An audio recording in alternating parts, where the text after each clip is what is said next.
Hello everyone, সবাই কেমন আছেন? আশা করি ভালো আছেন। আজকে আমি চিংড়ি মাছ নিয়ে নিয়েছি। চিংড়ি মাছের পিঠা বানাবো। তার জন্য চিংড়ি মাছগুলোকে বেছে নিয়েছি। এবার দিয়ে দেবো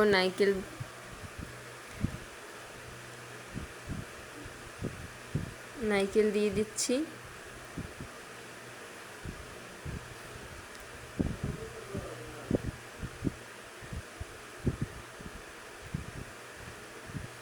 এবারে কাঁচামরিচ দিয়ে দিলাম,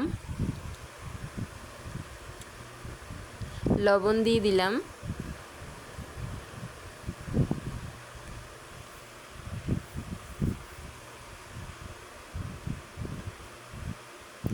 এবার সবগুলো একসাথে মাখিয়ে নিচ্ছি।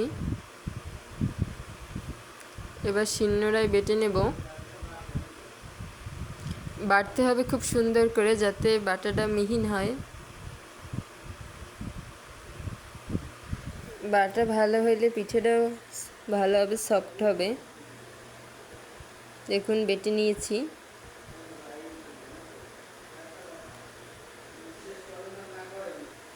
সুন্দর করে বেটে নিয়েছি।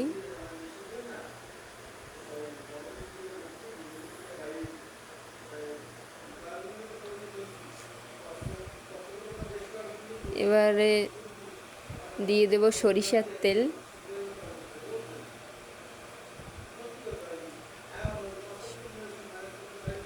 হলুদ। এবার মাখিয়ে নেব ভালো করে।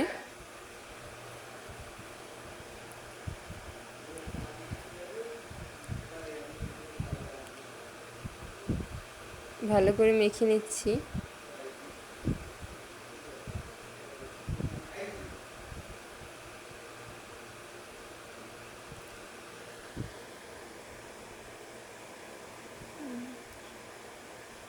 এবার পাতা দিয়ে দিয়েছি চুলের উপর, ফ্রাই প্যানের উপরে কলা পাতা দিয়ে দিয়েছি, তার উপরে পিঠে দিচ্ছি। কলা পাতার উপর আগেই একটু তেল দিয়ে রেখেছিলাম।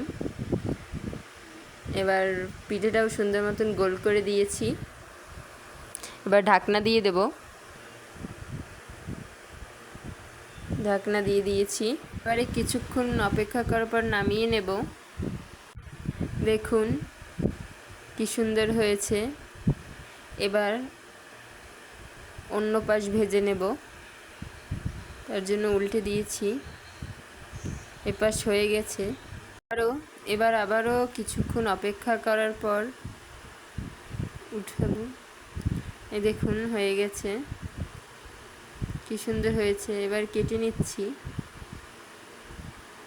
পিস পিস করে নিচ্ছি। ভিডিওটি ভালো লাগলে লাইক, কমেন্ট এবং সাবস্ক্রাইব করবেন। ধন্যবাদ সবাইকে।